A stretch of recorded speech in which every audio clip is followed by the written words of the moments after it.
Hi, Annie. It's Paul. Can you hear me? Yes, Paul, thanks for joining Thank us. you. Happy Wednesday. Thanks, you too.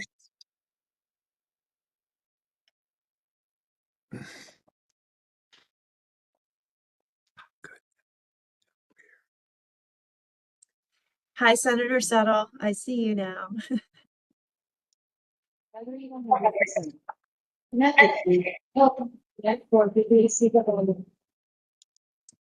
like I don't hear you well, though.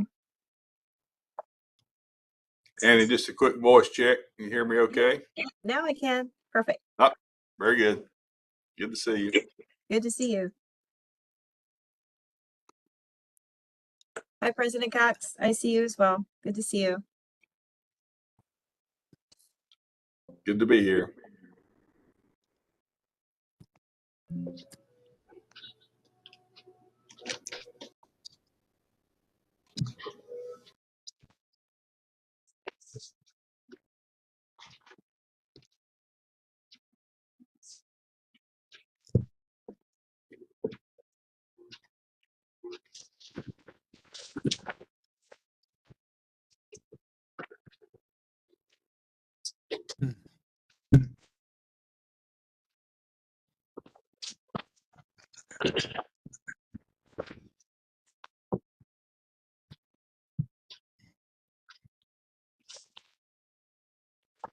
And I'll just ask, and I'll put this in the chat. If you are not speaking, go ahead and mute yourself.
All right. It looks like we hit the 2 o'clock hour.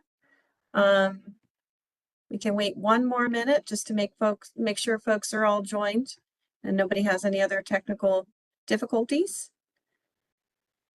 Sound good?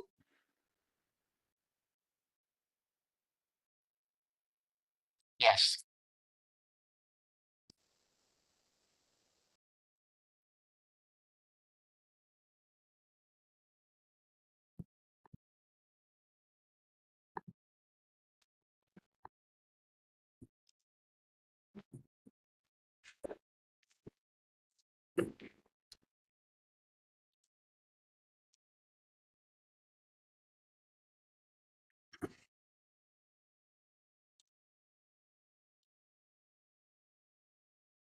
I'll hand it to you, Senator Settle.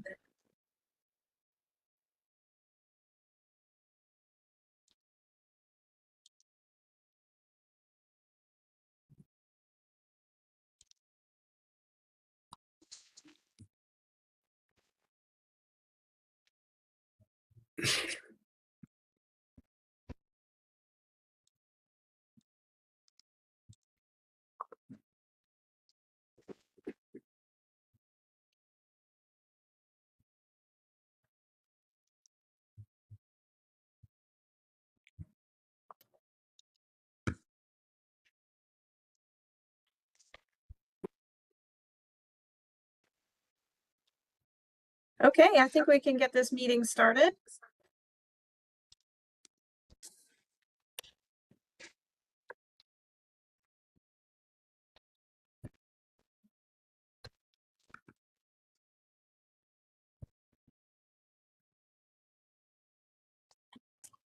Senator Settler, are you going to kick us off? We're not hearing your audio, my friend.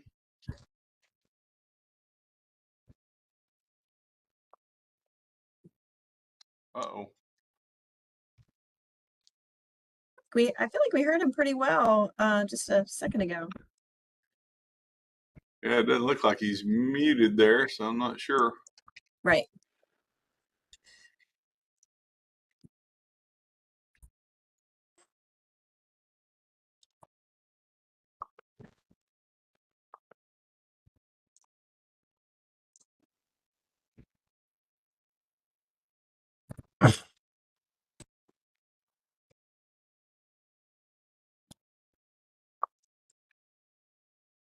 So Annie, you can let me know if we need to pivot, if Senator Settle can't get that audio fired up. I've got a script here I can follow. I won't be any good substitute for the senator there, but I can try if I need to, Senator. If we can't get your audio grooving. I think we can wait a second and see. Looks like he's joined us again. See if he's ready to kick us off today.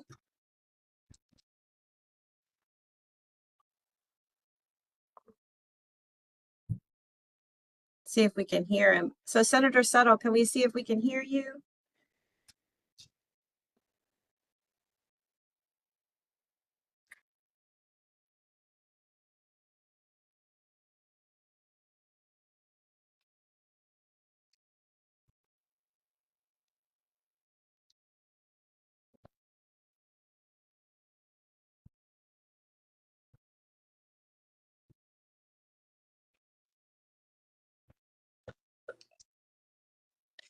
Well, President Cox, go ahead. Can you hear me? Oh, Now yes. we can, yes, sir. Fire away, Senator. I was just about to start reading your line, so I'm glad you are recovered. I've got a brand new iPad, doesn't work, so I went and got my old one from 2018. It works. There you go. The old stuff works sometimes. It's a fancy old one. Yeah. Thank you, Dr. Cox. I appreciate it. And I hope everyone's had a good summer, and I want to thank you for your continued support for the council and the work that's been done. And this is our first meeting as a full council and in a while, and the specific strategy and things we're going to work on. So that were announced back in June. I want everyone, if you will, please do not lose engagement. Just because we're meeting virtually, please stay engaged. Keep your cameras on and ask questions and engage with everything that we need. We need that. Just raise your hand, and staff they're monitoring this, and they'll be sure to take care of that. Stay muted when you're not speaking, but when you need, just unmute and raise your hand. Someone will be with you. And I want to remind everyone, this is the scary part. We're being live streamed on YouTube, so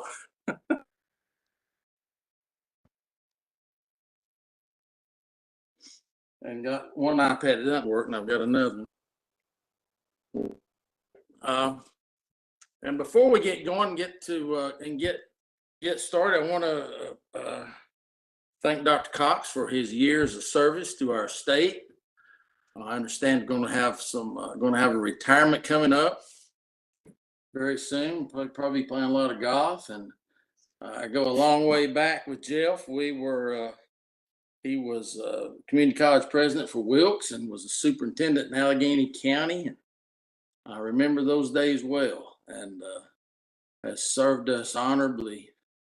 And Dr. Cox, I do appreciate it, and I just want to congratulate you on your retirement. Thank you, sir. I know you're looking forward to that. Yes, sir. June 30th. Not that I'm counting the days. A lot of work between then and now, but I appreciate the kind words, Senator. Well, it's well deserved. Well deserved.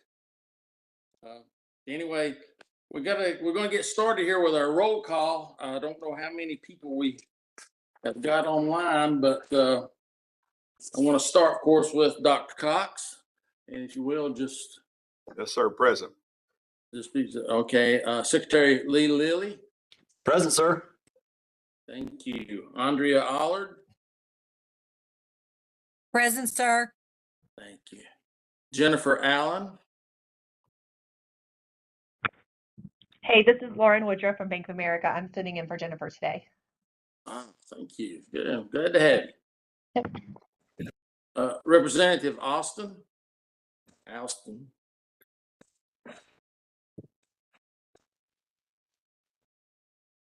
I think she's on. Oh, it's Senator Applewhite. Val, are you here?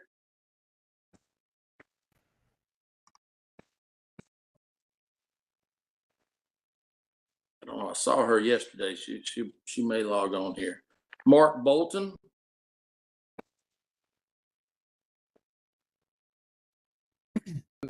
Yes, sir. I am here. Good. Chad Bafu. Present, sir. Thank you. JB Buxton. Here. Thanks. Sherry Carpenter. Here. Brian Floyd.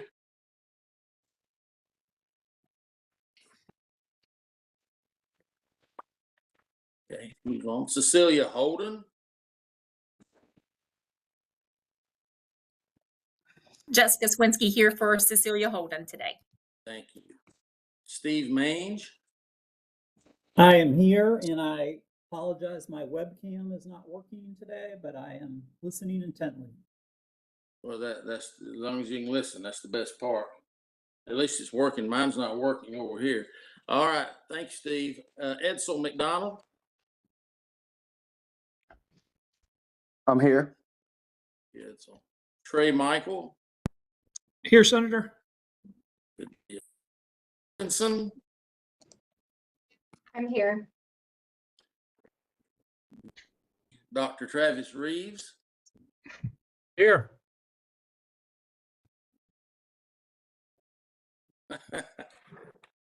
I'm surprised, Travis. It's a beautiful day and them golf course garage. Calling my name. Here, Senator. I'm sure of that. All right. Eric Shouts. Yep, here. Tammy Simmons. Yes, sir. Karen Wade.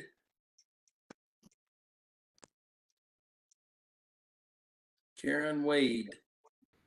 Here, sorry, having an unmute problem. I've had the same problem. Thomas Walker. Here, sir. Wendy Walker Fox. Here. Great. Tom West. Here. Tom West. Here. Good. Can you hear me okay? I'm here. Yes, sir. Yes, sir. Okay. Great. Thank you. And Representative Winslow.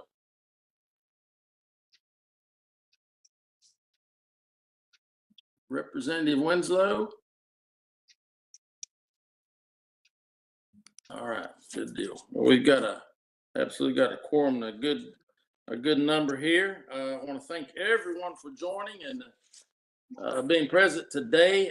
In addition, we invited other experts to the council to help develop strategies, specific matter experts from around the state, including NC Works. That commission is, of course, our statewide workforce board, and we're grateful to have them with us and partnering. And anyone who is present, who is supporting the work of our subcommittees as a member of NC Works Commission or a subject matter expert, please enter your name, organization in the chat. And again, we want to thank you for joining. And also at this point, I need to read our conflict of interest. And when I get to the end of it, if anyone has a conflict, please raise those at the end immediately, if you will. In your pre-meeting materials, you receive a copy of the conflict of interest language that I will now read. In accordance with the state government ethics, it is the duty of every community to avoid both conflicts of interest, appearance of conflicts of interest. If any committee member has any known conflict of interest in it or is aware of facts that might create a conflict of interest with respect to any matters coming before the committee today, please identify the appearance of conflict to ensure that any inappropriate participation in the matter may be avoided. If at any time any new matter raises a conflict during the meeting, please be sure to identify it at that time. Does anyone have a conflict this time? Okay, that's great. Okay, we need to move on to our minutes. I hope everyone got those in advance and has had time to read them over. And I think that we have, and I'm going to ask for a motion to the minutes as presented.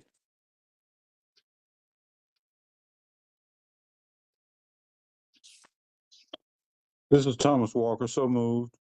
Thank you, Thomas. We need a second. Travis Reeves, second. First from Thomas, a second from. And if there are no corrections or anything this time, we'd ask for a vote. How are we going to vote on this online? I guess just anyway, we're going to take this as everyone is a yes. If you will, please, I don't know how Kendall wants us to vote, but is there any? That sounds. Let's just go down, I guess. Dr. Cox, is this the aye or yay or nay? Nay. Secretary Lilly, Aye. Aye. thank you. Representative Austin. Aye. Senator Applewhite. Okay, Mark Bolton. Aye. Chad Bafou. Aye. JB Buxton.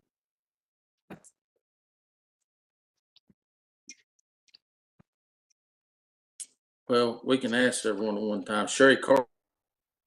We'll go quick. Brian Floyd. Cecilia Holden. Aye. Steve Mange. Aye. Edsel McDonald. Aye. Trey Michael. Aye. Anna Perkinson. Aye. Travis Reeves. Aye. Eric Schouts. Aye. Amy Simmons. Aye. Karen Wade. Aye. Thomas Walker. Aye. Walker Fox. Aye. Tom West. Aye. And Representative Winslow. It's with us. Very good. I know it took too much time, but anyhow, I want to thank everyone and appreciate everyone for their participation. And I'm going to turn this over to Secretary Lilly at this time. Thank you. Thank you, Senator Settle, and thank you, of course, to everybody on the council for making time for this meeting today. I will join you, Senator Settle, in your expression of appreciation, President Cox, for your leadership, service, and support, not only of this council, but of education in North Carolina for a very, very long time. So thank you very much for what you've done. I want to share a few. It's my honor entirely. I want to share a few updates with the council on what we've been doing at the department here, and then we'll go through the committee reports. But we've had several things that have come up since our last meeting. I want to make sure everybody on the council is aware of those things. And to the degree you have an interest in participating in some of these things, we would welcome it. The first is the North Carolina Department of Commerce kicked off its strategic plan process. This is the statewide economic development strategic plan. We do it every 4 years. This will be the plan to succeed the previous plan, which we called First in Talent. Many of you are probably familiar with that. We're not planning to wipe the slate clean on that or shake the Etch-a-Sketch. This is really an idea that we are building upon the strategic plan that we had from First in Talent and right-sizing it for what we foresee as the most high need and high opportunity situations going forward. We have kicked off a public listening session for that process that's being managed for us by NC Impact at the UNC School of Government. Dr. Izod, I think, just put in the chat the link to those listening sessions. The first is today in Durham. There will be 9 total, 8, one in each prosperity zone, 1 in each of the 8 prosperity zones, and then a 9th online statewide listening session. The reason we're having these are not just a rote exercise. We genuinely need to get the input of the public, people who are in their communities, on where they think we ought to be spending our time and energy for a strategic plan. And so that we have a strategic plan that is rooted in what we think is important here, which is creating opportunities for community-based economic development. So please share the listening sessions with your network. Please participate if you are so inclined. And if you can't participate in one of the listening sessions, but you want to talk to us about this strategic plan process, we welcome your input at any time. Feel free to reach out to me or any of my team members, and we would love to hear from you on that front. The second thing I want to raise for all of you is something that we're excited about in the department, which is we're fortunate to receive a $4 million federal Pathway Home grant from the Department of Labor, which is a grant that we will use to help people who are about to be released from certain state correctional facilities or county jails to gain job skills and prepare for employment. I know one of the things that we've talked about in this council is greater engagement and alignment with second chance employees.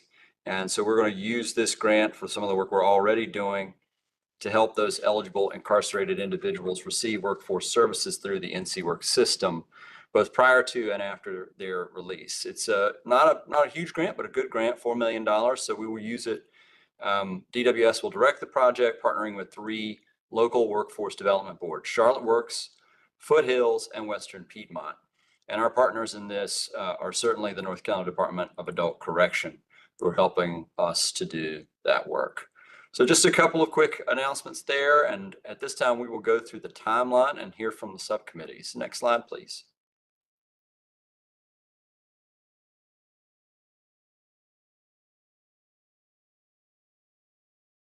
All right, so you all have seen what we've already done. Again, thank you to this council. We got our goals submitted on time to Governor Stein, and that public report was posted there on June 30th.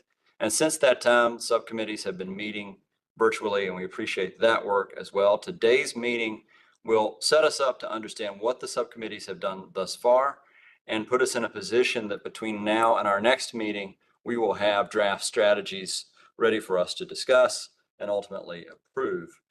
The strategy section of this really can't be underrated. As proud as I am of the 11 goals that this council produced, much of our conversation during the goal process leaked very obviously and I think logically into strategies that we would use to achieve those goals, and whether or not we had strategies or those strategies might be workable, who would be responsible. I think getting to brass tacks on that is really critical, and so I'm grateful for the teams that are working to that effect. All our goals, as you recall, are on a 4-year timeline, and we will have annual progress reports due to the governor at the end of each calendar year, so December 26th, 27th, and 28th. By mid-October of this year, we hope to have draft strategies that we can share with the council for review.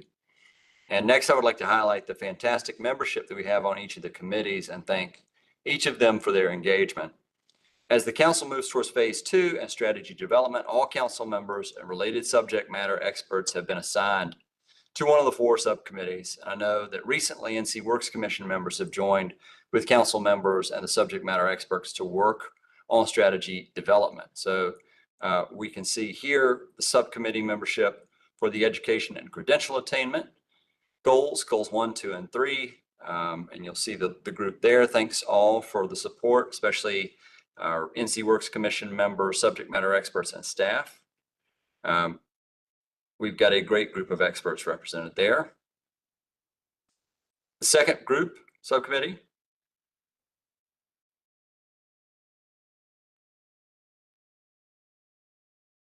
advance to the next slide. The second subcommittee is the work-based learning and apprenticeships subcommittee. that's covering goals number 4, 5, and 6. Good group here as well, and grateful for the work of those council members, and especially for our NC Works members and subject matter experts and staff who are supporting that. We can go to the next slide. The Employer Engagement Subcommittee goals, and I actually think we had a slight misprint on the last one. I think work-based learning is doing goals 4, 5, and 10. The Employer Engagement Group is doing goals 6, 7, and 8. Thank you to that group, as well as the many subject matter experts that we've gotten to help us with that initiative. And then we'll go to, and I would note on that, we've got special thanks to the members who are serving on more than one subcommittee, and appreciate your willingness to share expertise across subcommittees. And then subcommittee 4, governing and aligning a future ready workforce, goals 9 and 11.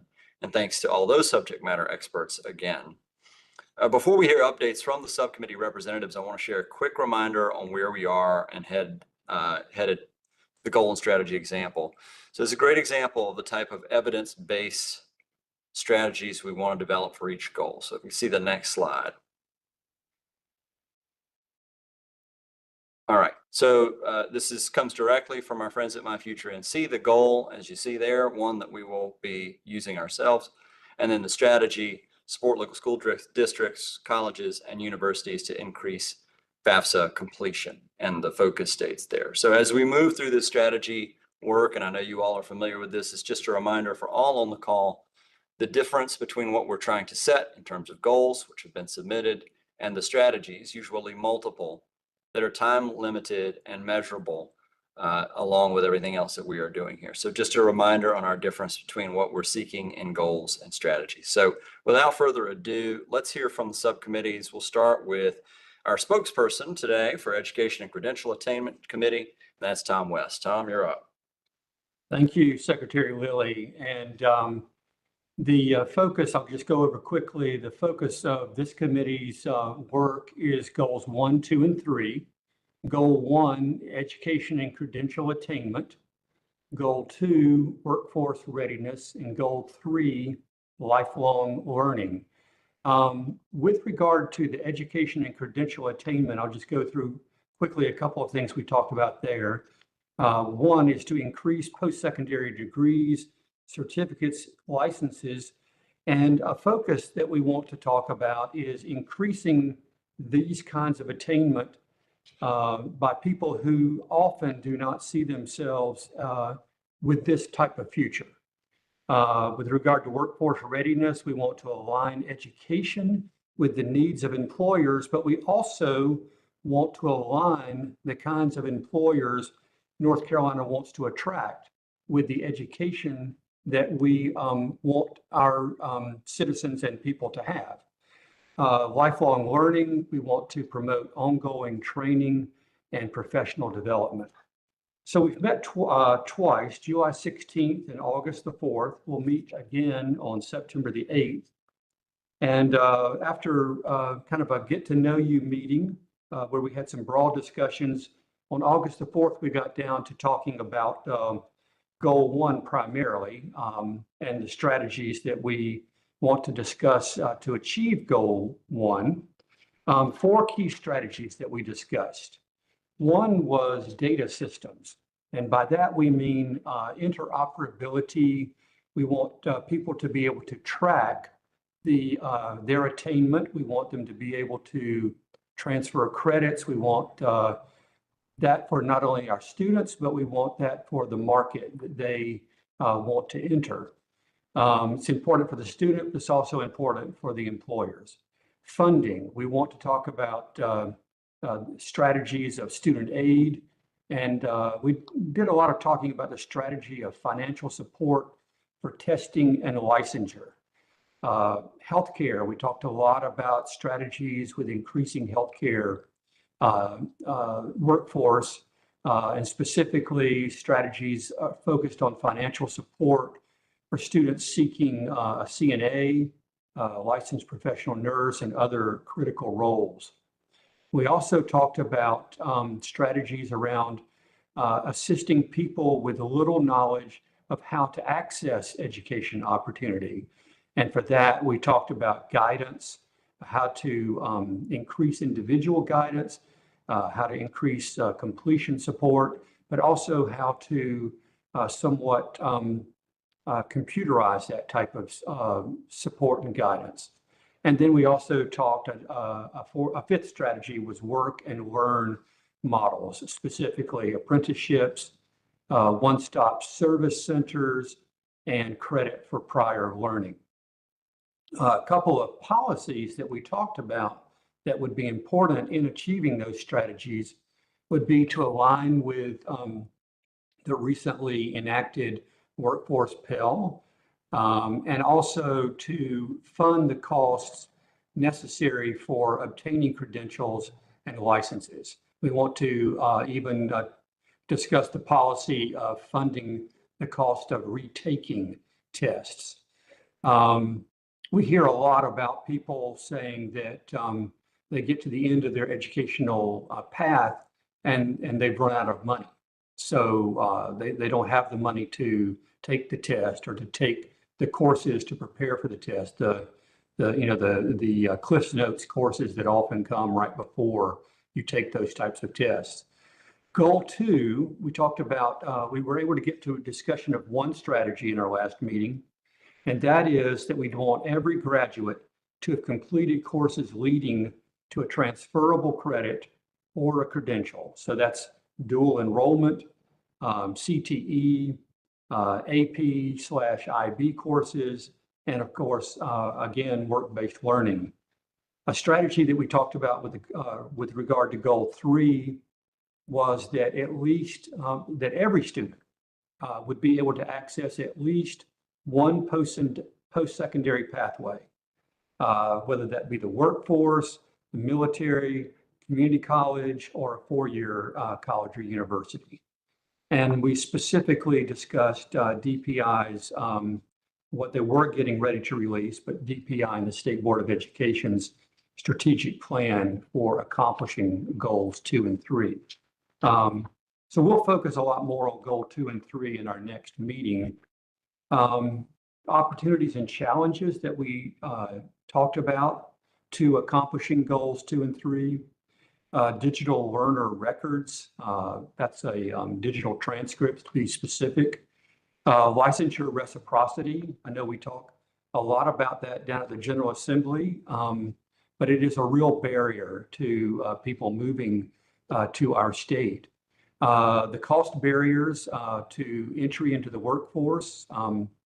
I've had interns the last 2 or 3 years that were Campbell Law students, and they talk a lot about just the amount of money it takes to take the bar review courses. That's what I'm personally familiar with, but it's a big deal for teachers. It's a big deal for healthcare workers. Then a balance in all of this between steering students and choice. We want all of our students to be able to make an active and informed choice, but it's hard to make a good choice if you don't get a little bit of guidance and steering along the way. And then, the private sector does a good job of incentivizing people to attract talent. And so another opportunity and challenge we talked about is what should government do to kind of match what is industry practice if we want to attract talent into critical professions.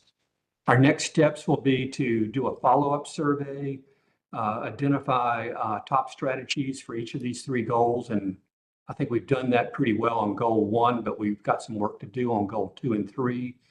And then we also want to focus on aligning with DPI's and the state board's strategic plan. And Mr. Secretary, with that, I will turn it over to Wendy Walker-Fox. Thank you, Tom. Thanks, Tom. Good afternoon, everyone.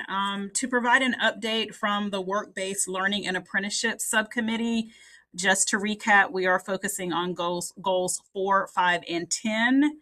I will say that we have really strong engagement in this subcommittee in our last meeting, we are especially grateful for the valuable perspectives that have been provided from our business and industry partners that serve on the subcommittee. There are a wide range of perspectives in this group, and that's exactly what make our strategies practical and very impactful.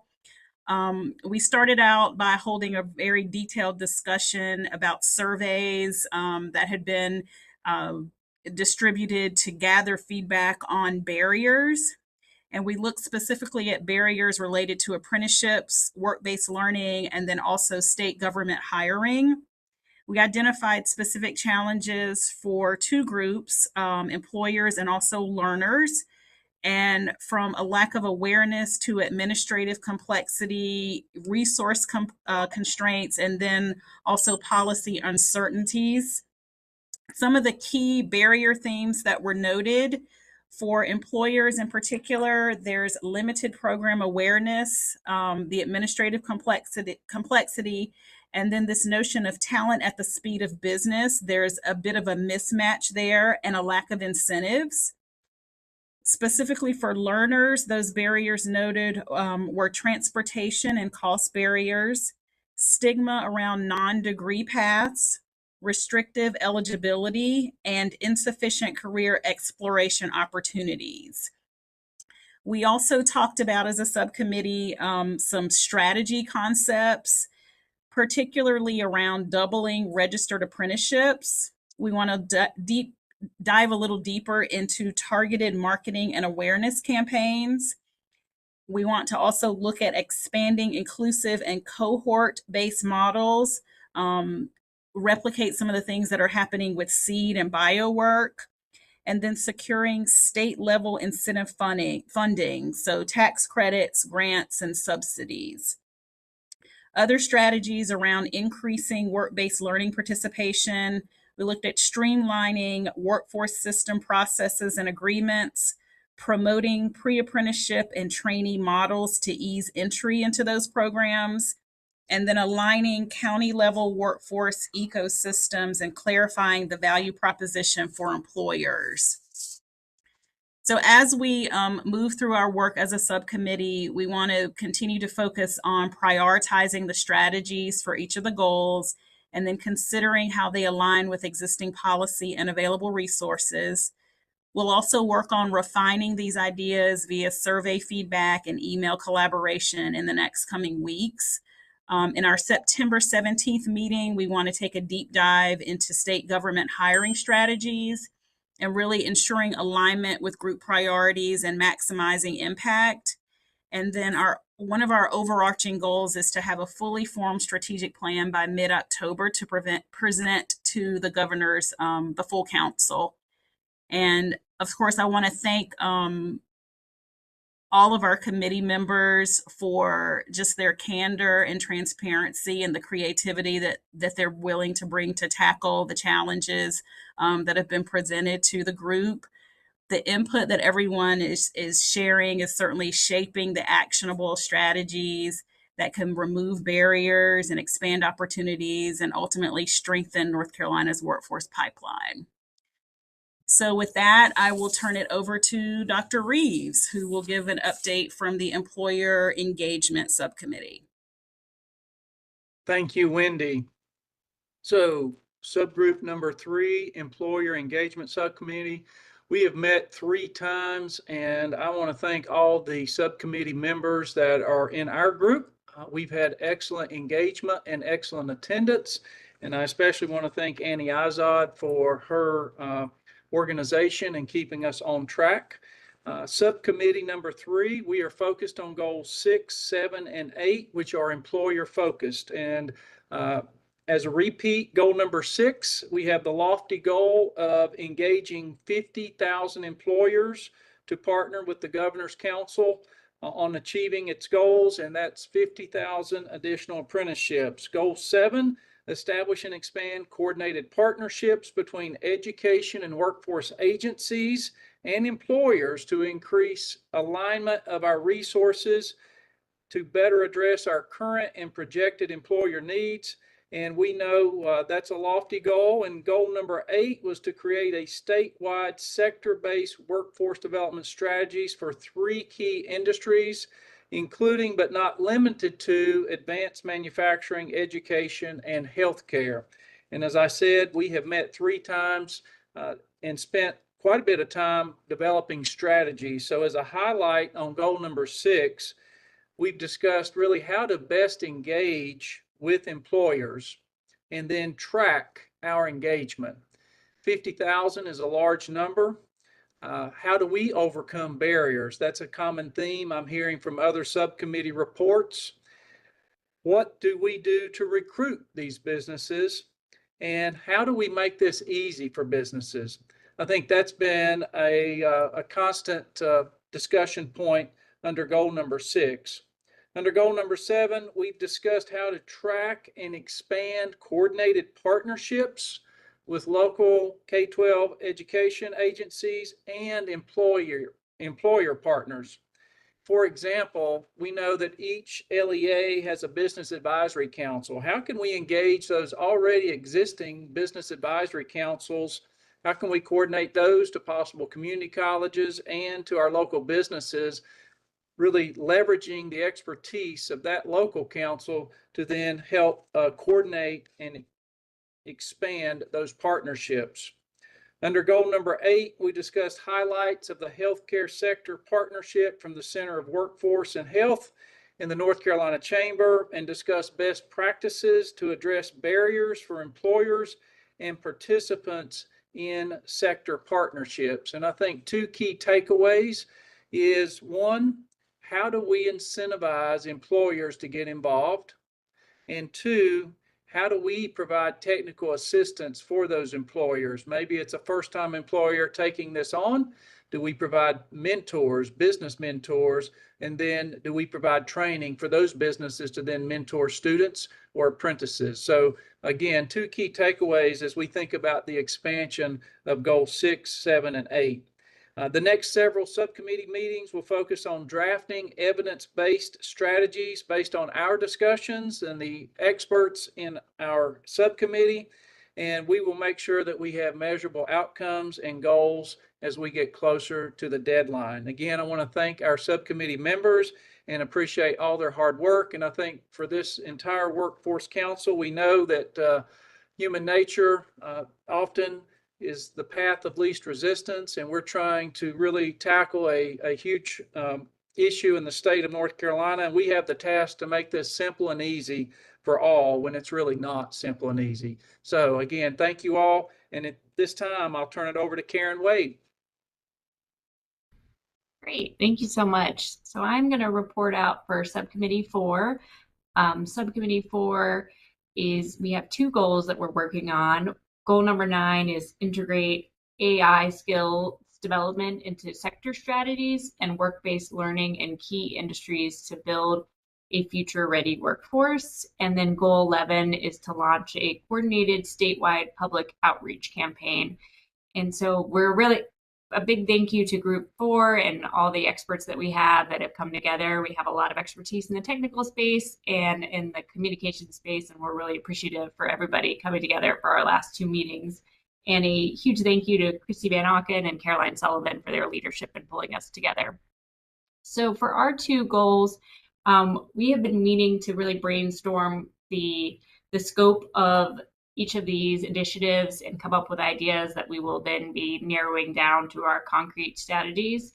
And in the AI space, the group has been exploring launching a statewide AI challenge for citizens to try tools, creating an inventory of AI initiatives across North Carolina colleges and universities, exploring build competency models that align with K-12 or higher education and workforce pathways, normalizing AI in classrooms with ethical guidance, integrating AI literacy into apprenticeships and employer-facing programs, and exploring short-term certifications at community colleges and leveraging partnerships with NC State, DIT, and industries.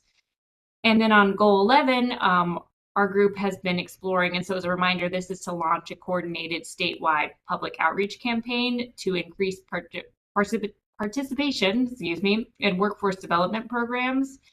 And our group has been looking, the focus areas are around rural residents and veterans and justice involved individuals and people with disabilities and other untapped talent pools.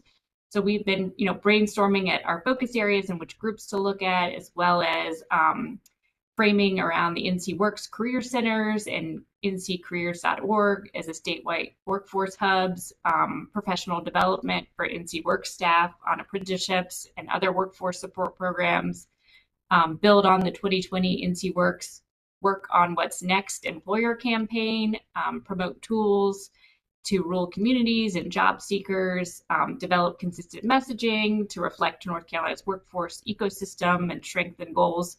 So really looking at what's already out there, what can we leverage, what ideas around messaging do we have, what avenues do we have to get that messaging out, and looking at the different populations that we want to focus in on in particular. So our groups will continue to meet and narrow down those strategies, and we'll be having something ready for our next meeting to bring back to the full group. But thank you again to everybody that's participating in those two subcommittees. And I think that is it. And so I think I'm turning it back to President Cox. Thank you very much, Karen. I appreciate that. And look, I just want to call out the work of these subcommittees. I'm super impressed as I've been listening to all this work that's being compiled. So just thank you all for leaning into this and doing what sounds like a stellar job. So super impressed with what's been done. Just want to remind everyone we're going to want to have our draft strategies all developed for all the goals by mid-October. So it sounds like we're making good progress in that direction. So thank you for your hard work. So I had the honor this afternoon of introducing the next presentation from the National Governors Association. So I'm pleased to have them here with us. So Sophia Yeager serves as a senior policy analyst for the Workforce Development and Economic Policy Program in the National Governors Association Center for Best Practices, where she supports governors and state policymakers with technical assistance on workforce development and economic policy. Prior to joining the NGA, Sophia was a member engagement director at the Vermont Chamber of Commerce, where she led stakeholder engagement efforts on economic development and workforce policy issues. Sophia previously served in the office of the Vermont Governor, Phil Scott, as Deputy Director of the Vermont State Workforce Development Board. In this role, she oversaw the coordination of Vermont's workforce development system and strategic planning in alignment with the governor's priorities and the federal Workforce Innovation and Opportunity Act, or WIOA, as we all know it. She's going to provide the council with an overview of federal level actions related to our work and share some state strategies and examples for goals 1 through 8. We've chosen just to focus there on goals 1 through 8 for time's sake today, but we are fortunate that the NGA has also provided us with a lengthy memo that includes relevant strategies and examples for goals 9 through 11 as well, which have been shared with the subcommittee staff. That subcommittee is continuing to work on developing strategies for these goals. So we'll have some time for Q&A after the presentation. So please join me now in welcoming Sophia Yeager to our meeting. Sophia, I'll turn it over to you. Thanks so much. I'm so glad to be here with all of you this afternoon, and it was great to hear the updates from all of the subcommittees. I think you'll hear some of that kind of mirrored in the presentation that I have lined up for you all, but I'm happy to provide some additional food for thought as you kind of delve into the strategy development process related to your 11 goals. Just really quickly, for those who have not worked with us at NGA before, on the next slide, you'll see that we are the bipartisan membership organization of the nation's 55 governors. So we provide policy development and implementation support to governors across 12 different policy areas. And we also have a government relations team that ensures that governors' bipartisan policy priorities are represented here in Washington, D.C. by advocating in Congress and with the administration. Next slide, please. We'll skip over that one. As President Cox alluded to, before I delve into some of the state strategies, suggestions, and the state examples, I wanted to share just a quick kind of federal update on what's been going on here in DC recently. that can provide maybe a bit of a backdrop or a landscape for you all to consider as you're developing your strategies down in North Carolina. I'm sure many of you saw President Trump's executive order on workforce and apprenticeships earlier this year. I won't go through kind of all of the directives included there, but I think the kind of overall tone and priority of that executive order was really around kind of reform and streamlining of federal workforce and education programs. And on the streamlining side, particularly around kind of data and performance, both on the collection side as well as the kind of transparency side related to federal workforce investments. We also saw a pretty strong emphasis on non-degree credentials and industry-aligned training in that executive order. And kind of most importantly, the most kind of splashy part is that the president set out a goal of having 1 million new active apprentices in the United States, and some kind of nods to scaling the registered apprenticeship model across the country and also improving some of the efficiencies of that model, kind of rhyming with the reform and streamlining theme that was kind of woven throughout the executive order. I'm sure you all additionally saw a couple of weeks ago, the federal departments of Commerce, Labor, and Education released America's Talent Strategy, which is kind of their response to the president's executive order. There are 5 strategic pillars laid out in that strategy. So again, I won't go through all of those, but just some kind of highlights, I think, for your awareness. Again, a really strong emphasis on registered apprenticeship and expanding that model to new occupations and new industries. Again, kind of some acknowledgements of an intent to consolidate and streamline federal workforce and education programs, kind of in alignment with the president's Make America Skilled Again proposal that has yet to be taken up by Congress, but is still a high priority for the administration.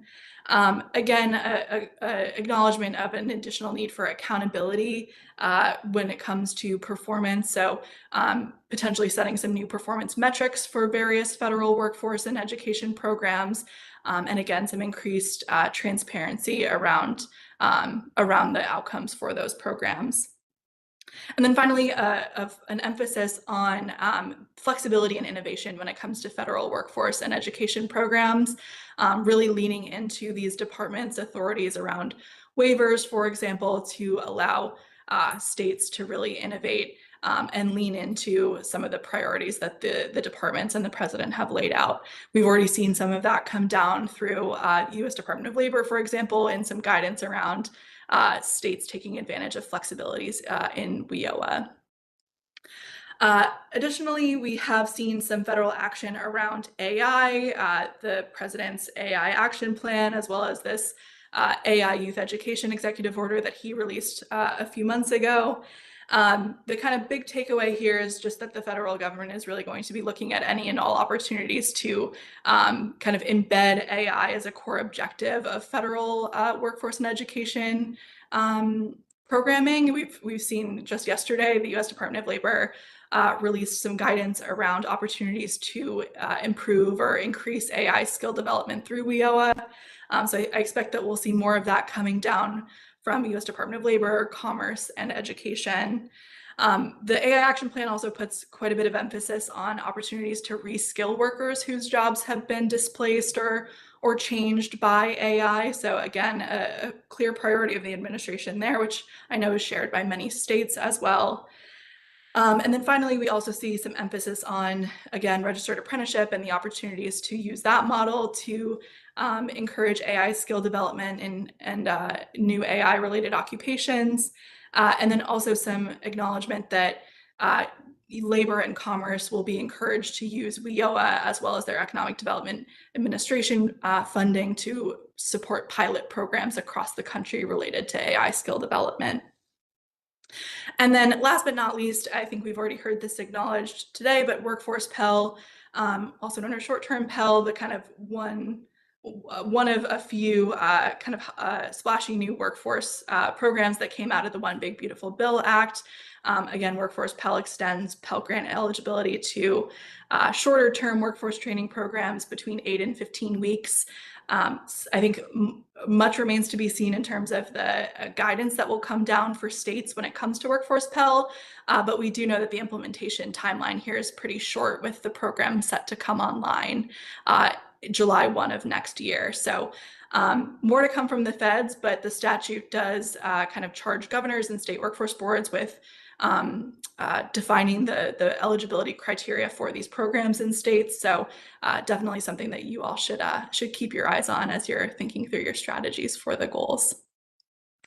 Alrighty, with that all kind of at the backdrop, I'm gonna walk through some food for thought again on some strategies related to each of the first 8 goals in your plan, and provide some examples from how peer states have tackled some similar initiatives. So your first goal around credential attainment, I think this is a good opportunity to either assess, existing processes for, defining and recognizing industry recognized credentials in the state, or again, kind of refining that process to really ensure that credentials are not only, being attained, but that they're aligned with the industry needs of the state.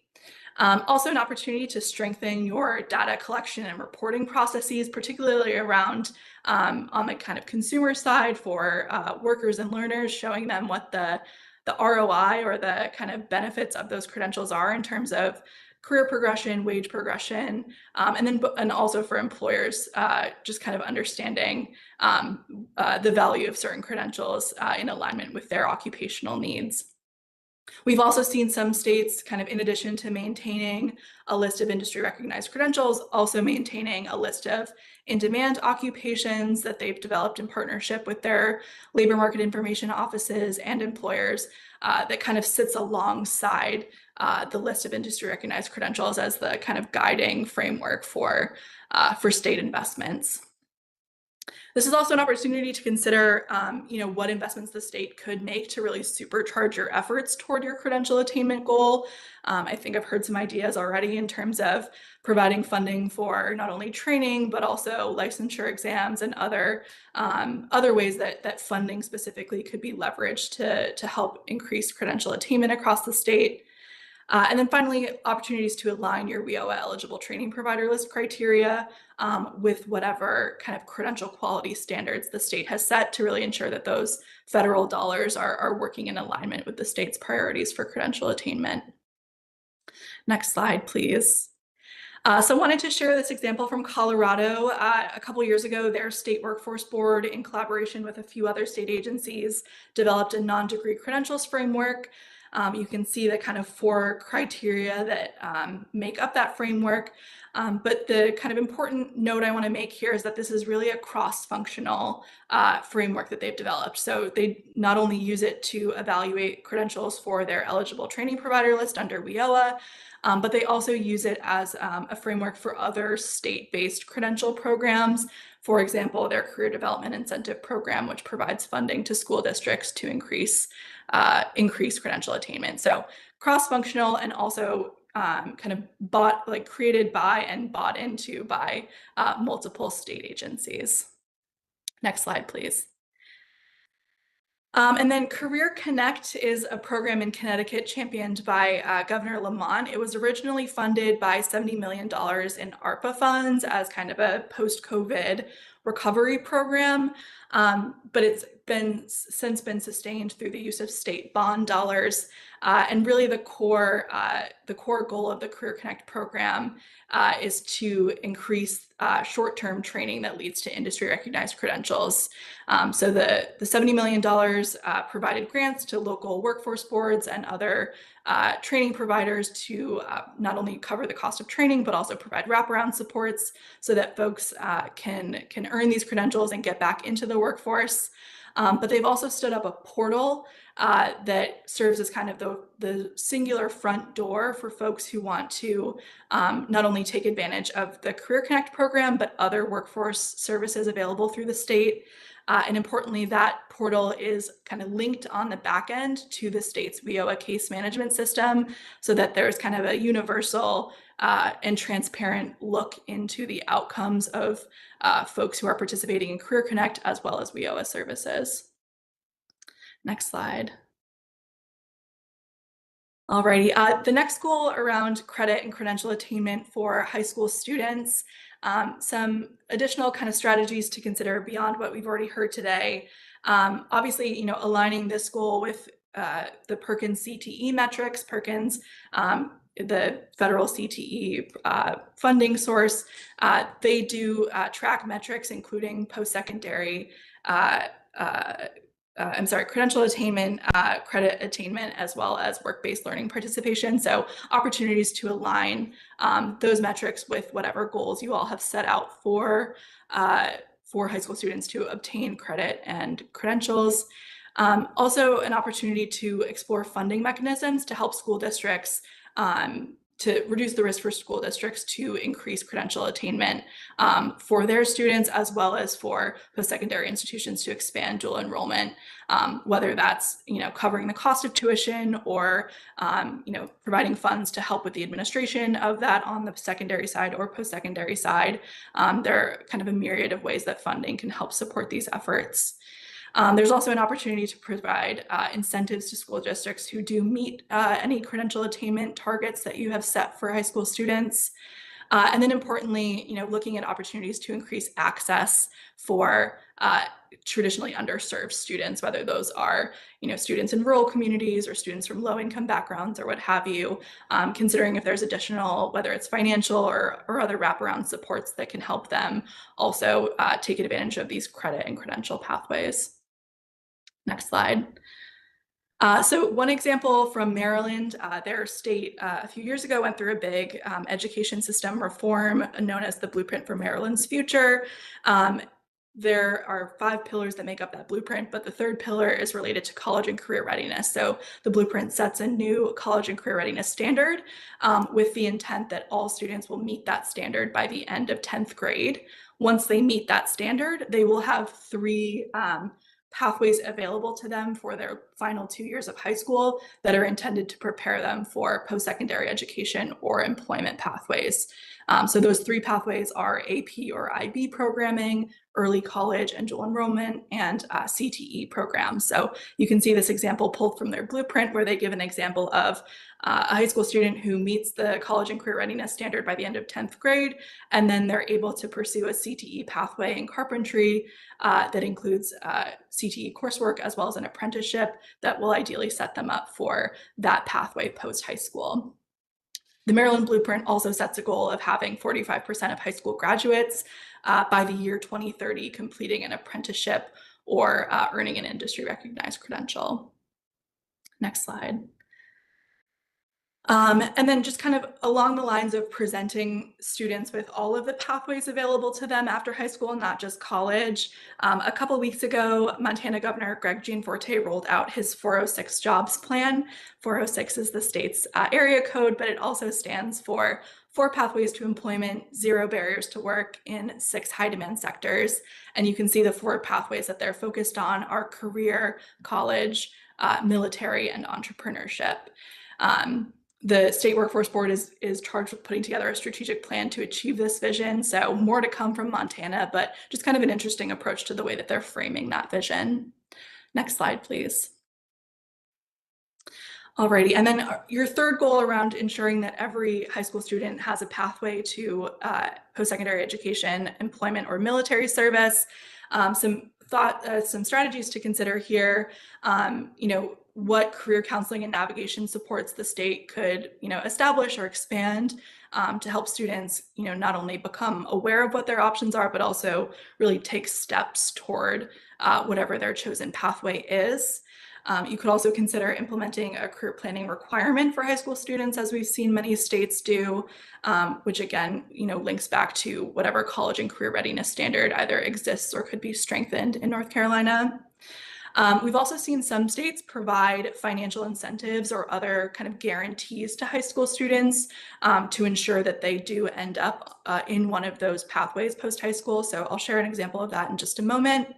And then again, just considering what other resources that underrepresented communities or students might need in accessing these pathways.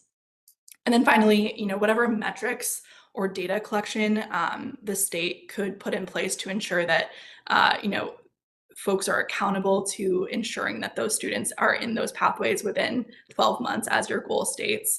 I know that can be kind of a tall ask in terms of data collection and tracking, but I think important if you're really going to move the needle on those outcomes. Next slide. So in Indiana, they have recently rolled out this new Honor Plus Readiness Seals, which are essentially endorsements on every high school student's diploma that signify that they are ready to enter one of 3 pathways, which are exactly aligned with what you all have set out in North Carolina. So they have a seal for post-secondary education, a seal for employment, and a seal for military service.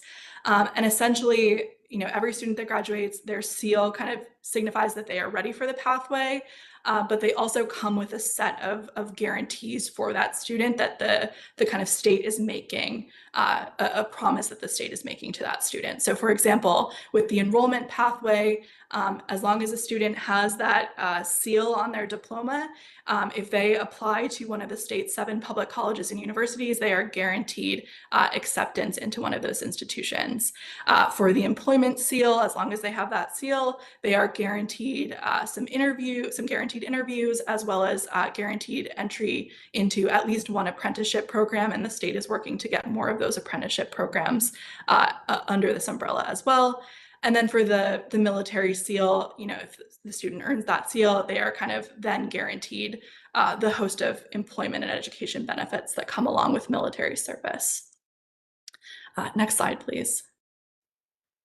And then in Idaho, they've really pioneered a new approach to this challenge that they were having in Idaho with retaining students in state after high school graduation, and also improving the going on rates of high school students into post-secondary education or employment. So they developed this Idaho Launch program that covers 80% of the cost of tuition and fees for Idaho high school graduates to participate in post-secondary training at an Idaho institution. It could be a degree program, it could be some sort of other training program. As long as it aligns with a set of in-demand careers, they are eligible to receive that tuition assistance. And you can see here that they are seeing some really promising early results of this program based on this evaluation report that they released a couple months ago. Overall, post-secondary enrollment is up, as well as community college enrollment. And importantly, they're seeing an increase in economically disadvantaged students enrolling in post-secondary education. Next slide. Alrighty, your next goal around expanding apprenticeship, obviously there are a whole host of strategies here, but some to consider. One would be looking kind of inward at state government and seeing what opportunities there are to expand registered apprenticeship as a training model for public sector careers. Obviously, there are some regulatory barriers that could be explored to encourage employer participation in apprenticeship, including financial incentives, which I'll talk about a little bit more in a minute.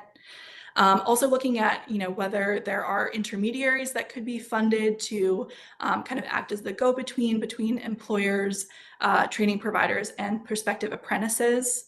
And then also working with academic institutions to ensure that apprenticeships can count for credit, toward credit as prior learning, credit for prior learning, and just ensure that apprenticeship is really a stackable credential across along someone's career pathway.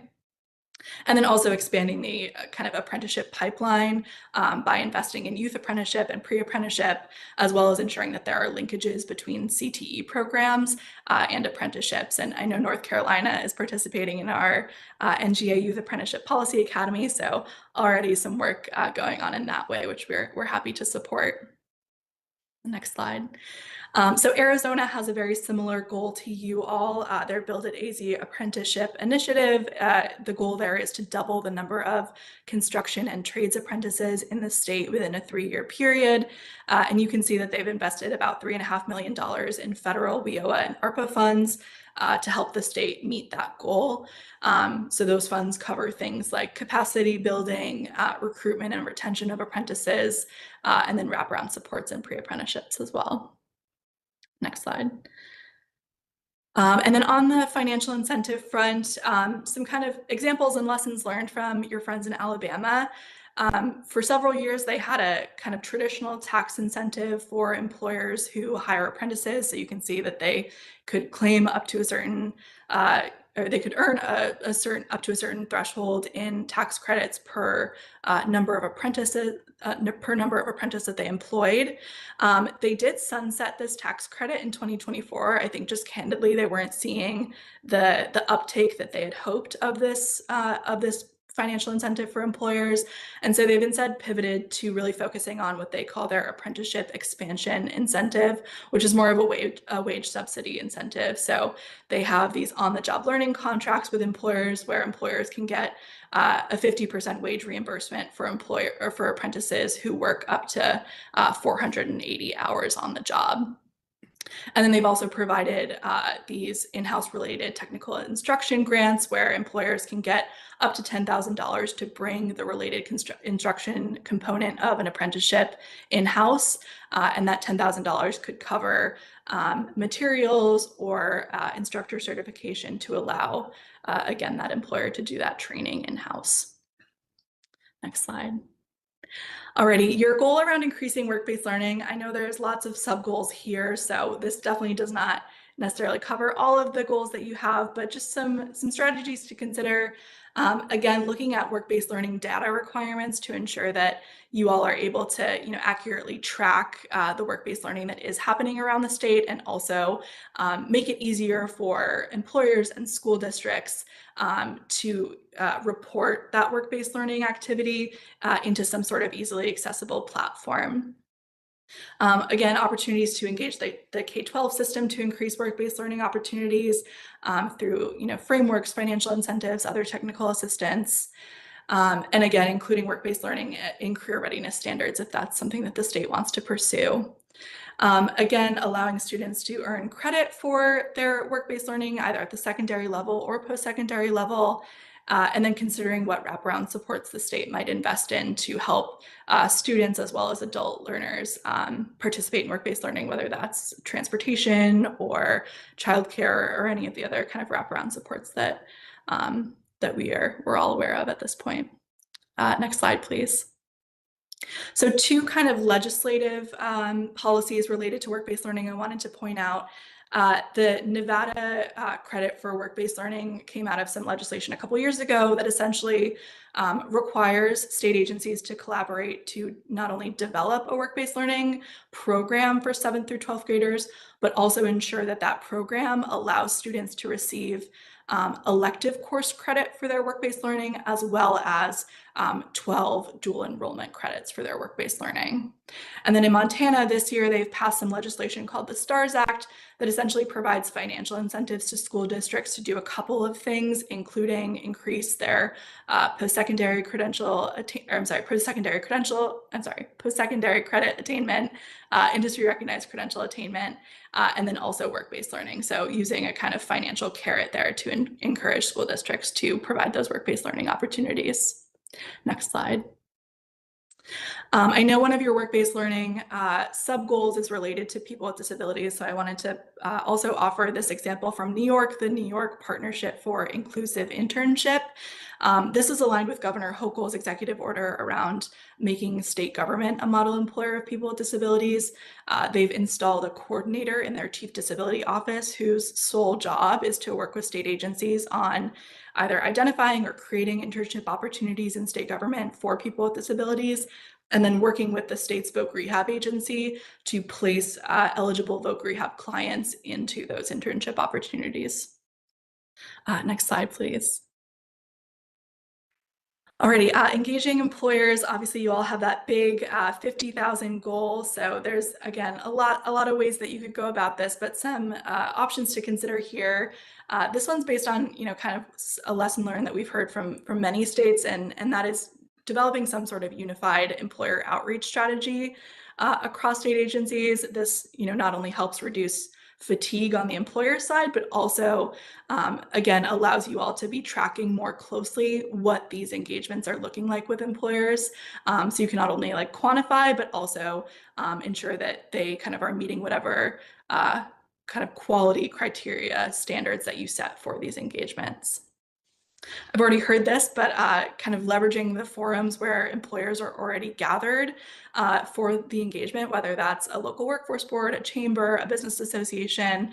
I heard, CTE advisory councils and other types of groups where employers are already at the table. Also an opportunity to collaborate with your economic development partners. So really ensuring that the workforce system is at the table when they're doing their work to attract and retain companies in the state. We've also seen some states do like an employer pledge, so I'll talk about that in just a second. But again, we've already talked about ways in which you can reduce employer participation in programs like apprenticeship or work-based learning. And then also requiring employer participation in other state-funded workforce programs. We've seen other states have some success in that way in increasing employer engagement. Next slide. So Maryland, Governor Wes Moore, during National Apprenticeship Week last year, started his Governor's Apprenticeship Pledge, which is essentially an opportunity for employers to commit to expanding or establishing apprenticeship programs.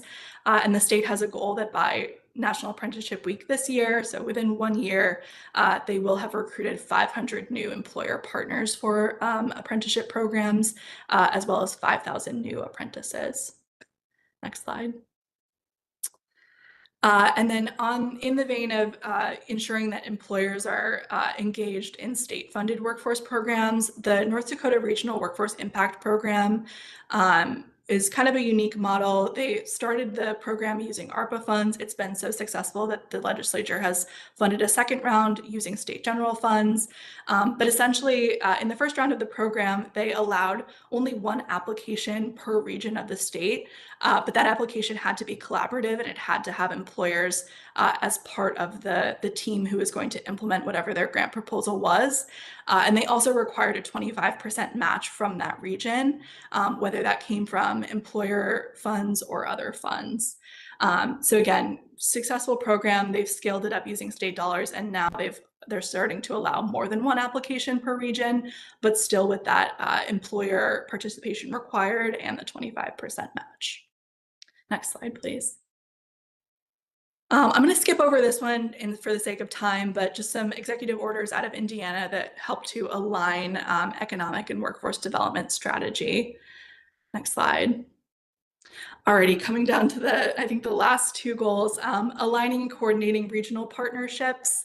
A couple of ideas to consider here, what role the state can play in ensuring that regional and local partners have the necessary LMI as they're developing their local and regional strategies.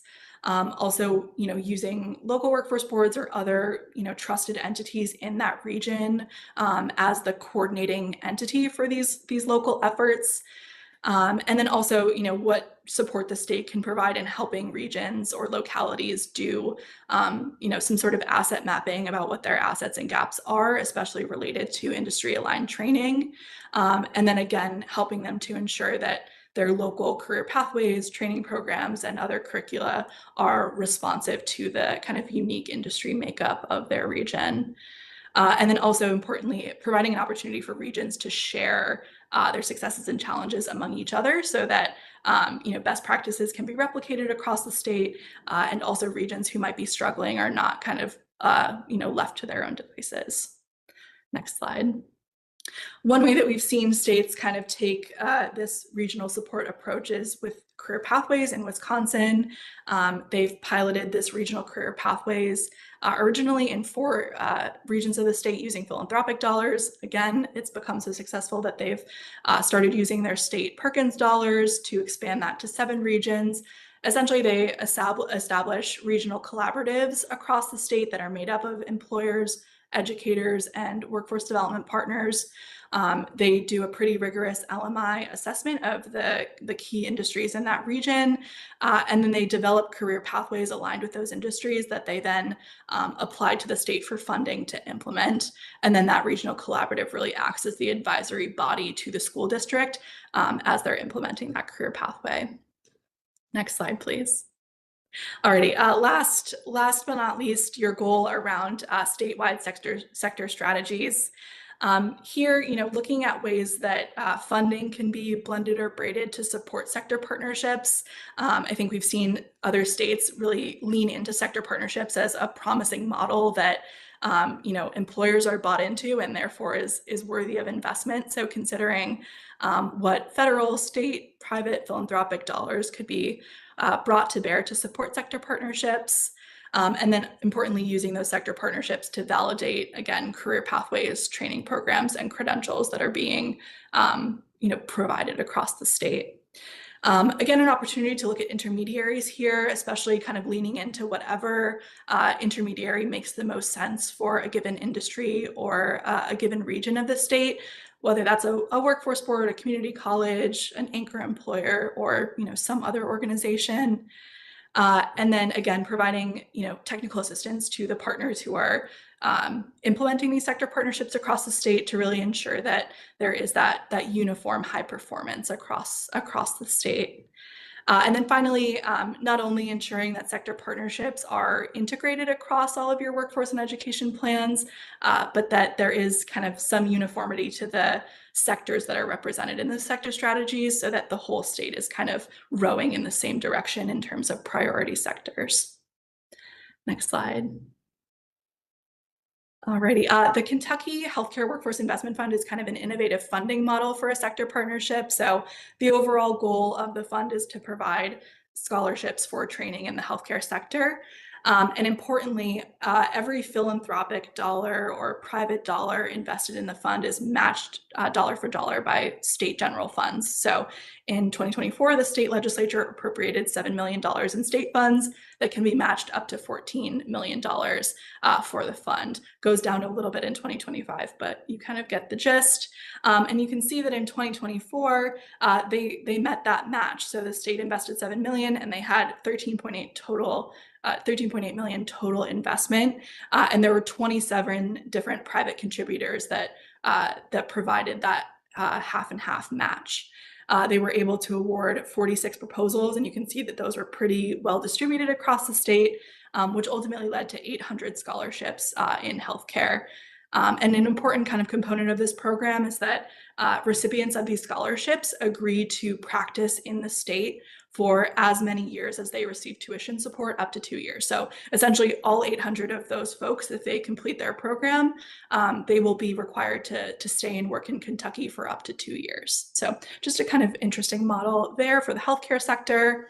And then last but not least, Minnesota Drive for 5 is Governor Walz's signature workforce development initiative that essentially sets up 5 sector partnerships in the state's top 5 industries: technology, trades, caring professions, so healthcare and childcare, manufacturing, and education.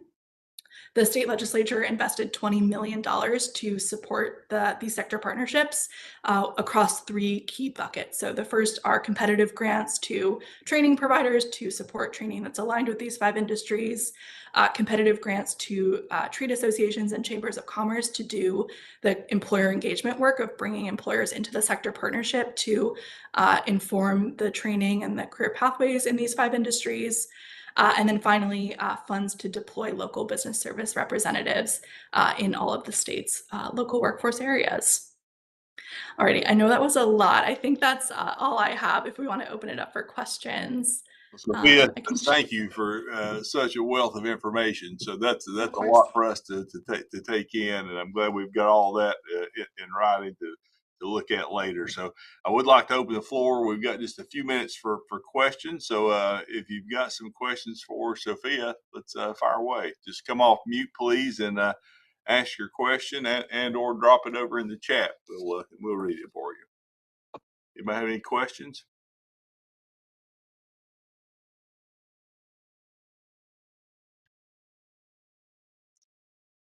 So Sophia, while yep, somebody coming off mute. Fire Well, away. I was just going to ask, with your blessing, Mr. Chairman, if Dr. Reeves would expand a little bit on his comment in the chat on metrics, and just a little bit more would be good. Thank you. Thank you, sir. Yes, Dr. Reeves. I guess I would express that what gets measured is what gets done.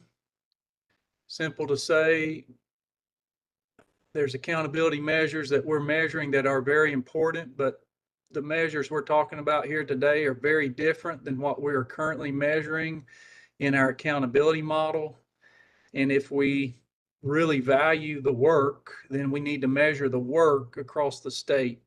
And I'll use this example. In North Carolina, every junior is required to take the ACT. Now, at what cost? What cost is our state paying to take the ACT, evaluate the ACT, provide ACT reports for all of our students? And while that is a great service for our students, there's a large number of students that aren't going to a four-year college. So that assessment is really not a valid assessment for many of our students. And for the work of this council, I'm not sure that it's very valuable at all. And so that's just, and if you look at our high school model, that ACT counts 20% of our accountability model. There's 5 factors, but that's 20%. And so for a high school, it's often hard for our principals to get our students to even take the test seriously and do their best.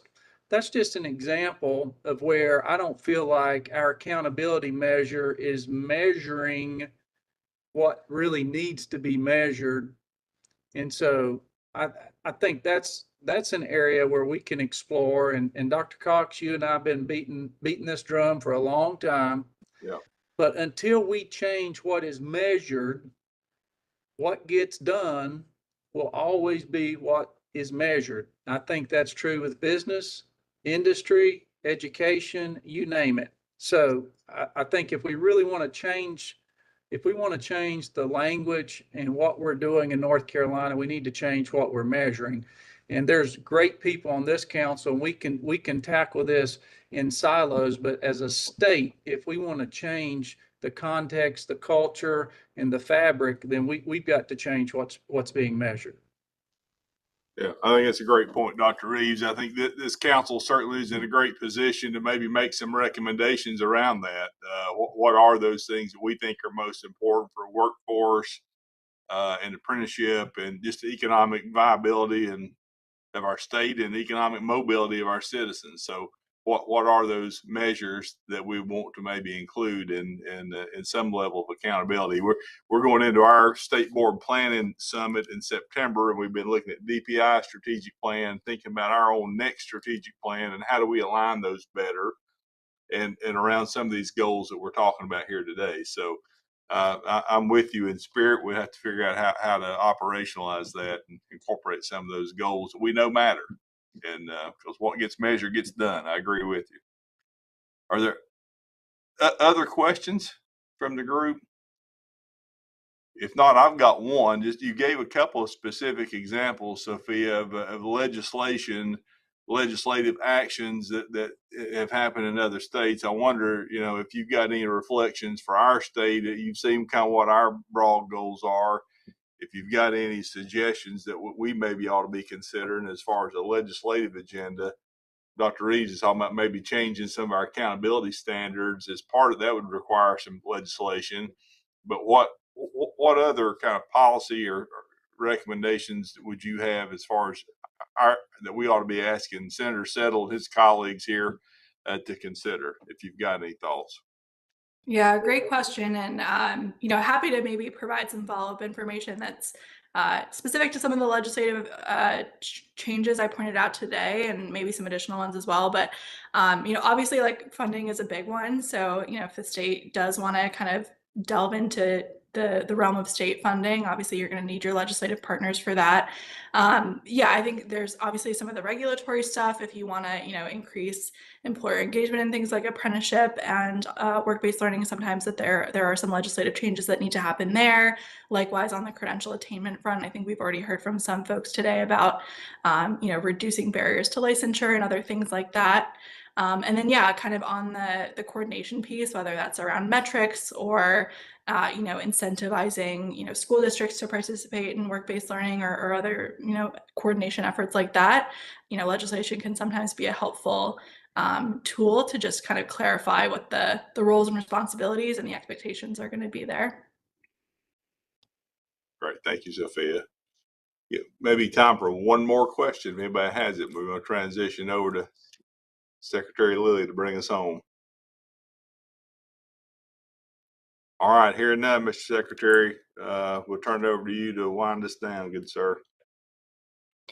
Well, thank you, Dr. Cox. And I want to reiterate my appreciation for Sophia and for the NGA. And you see what they do, which is really a sort of broad spectrum analysis of what's going on out in the States and what are the best ideas for us to try and mimic or modify to meet the goals and strategies that we've got. So thank you for doing some of that legwork. We'll see what we can do here and how it best meets the needs of North Carolina.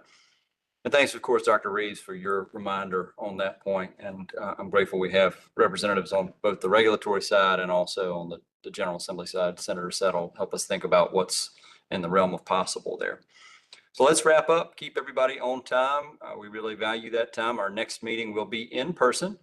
November 6th seems like it's far away, but it's not. It'll be here in short order, 9 to 11 here in Raleigh at the Albemarle building where we've met before, room 240. We'll look forward to seeing all of you there. Staff will send out a calendar invitation to each of you with additional information about the meeting as we go along. In the meantime, subcommittee work will continue. And if you have thoughts or feedback for other subcommittees based on what you heard today, we want to make sure you have the opportunity to share. So please reach out to staff. I think we're trying to keep on time. So I'll ask you to reach out by September 10th with any thoughts that you have to the staff with ideas or thoughts or feedback on the other subcommittees. And we'll try to stay on track for what we want to do here, which is to get you the strategies for consideration in October. So again, my appreciation to all the council members, to our NC Works Commission members who are on board, our experts, and most importantly to the staff who do the heavy lifting. With that, I think we will move to adjourn. And thank you very much. Thank you all. Thank you. And thanks, Sophia. You.